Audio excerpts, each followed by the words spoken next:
Imagine walking alone through an ancient forest. Trees so tall they seem to hide the sky itself.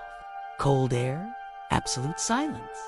And then a heavy crack, as if something massive had just stepped right behind you. You turn your head slowly, but see nothing. Only the feeling that someone or something is watching you from the shadows. And what if I told you that some people swear this something is still out there? A tall creature, covered in hair, with superhuman strength, colossal footsteps.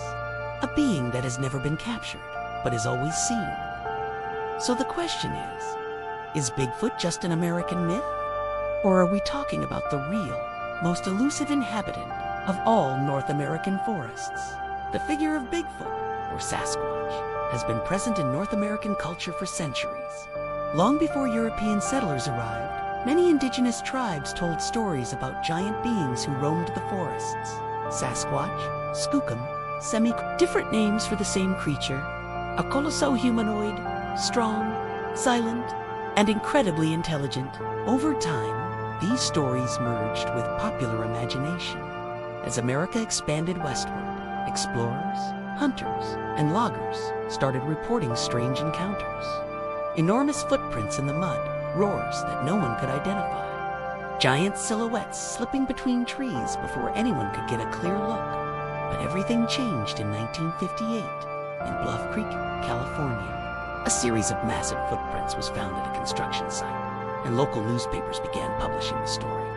The name Bigfoot, once just a nickname among workers, became a national headline. Then, in 1967, came the footage that turned the creature into a cultural icon. The famous Patterson-Gimlin film. The blurry, shaky video shows a tall figure walking calmly through the forest, glancing toward the camera for a split second. A costume, something real. To this day, experts can't agree. But maybe the most intriguing part of the story isn't the past, it's the present. Because year after year, hundreds of people across the US continue reporting encounters with something that shouldn't exist. And that's what brings us to the heart of this mystery. The forests of the Pacific Northwest aren't just dense. They have a personality. And as many witnesses claim, sometimes they feel alive. One of the most famous stories involves an experienced hunter named Ron Meyer. He knew the silence of the Washington Mountains better than anyone. But that night, something was off. Ron said he heard a type of vocalization unlike anything he'd ever heard before.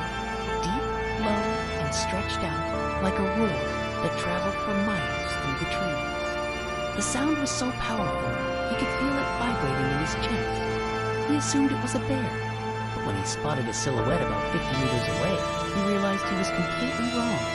The creature was far larger than any bear and walked on two legs, taking long, heavy strides that made the ground tremble.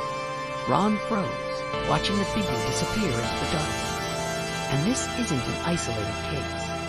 Loggers say they find fallen trees arranged in patterns no known animal could create. Fresh trails cut straight through the forest, as if something enormous had passed through during the night. In some regions, researchers found branches snapped more than 3 meters off the ground, far too high for bears, elk, or any local wildlife. Then there are the footprints, massive tracks, 40 to 60 centimeters long, with clear toes and deep pressure in the soil.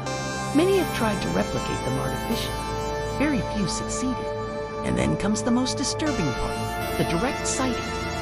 People describe creatures more than 2 meters tall, with broad shoulders, thick dark hair covering their bodies, a partially human face, and small, deep-set eyes that reflect light in strange ways.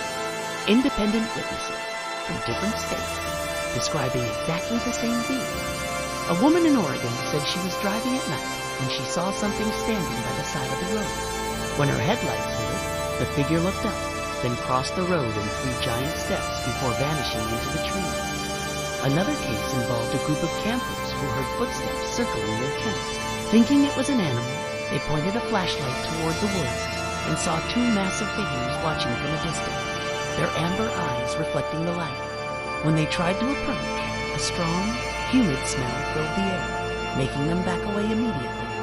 But among all these stories, one pattern repeats itself. Bigfoot never attacks. But he watches. He always watches. As if he's protecting something or guarding a territory humans were never meant to enter. Some researchers believe that if this creature is real, it could be a relic species, a surviving member of an ancient hominid lineage.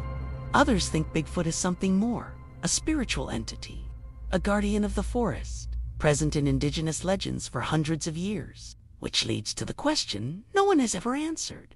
If so many people claim to have seen the same creature, why has no definitive proof ever been found?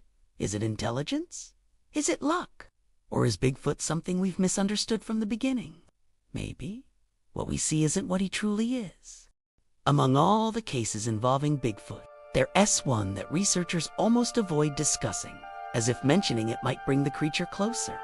It happened in 2013 in northern Montana, in a remote region where the mountains seem to swallow the sky. Today, even experienced hunters avoid the area.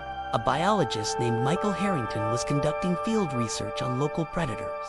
He was a skeptic, the kind who laughed at any mention of Bigfoot. In his initial report, he even wrote, "The forest hides a lot of things, except mythical creatures." This isn't a Discovery Channel documentary, but on the night of October 21st, everything changed. Michael was heading back to camp when he heard for the first time the sound so many witnesses describe. A deep, drawn-out howl that seemed to come from everywhere at once.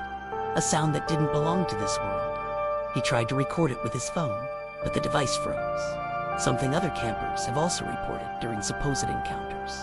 He decided to investigate, assuming it was an injured animal. But the deeper he walked into the trail, the more he realized something was wrong.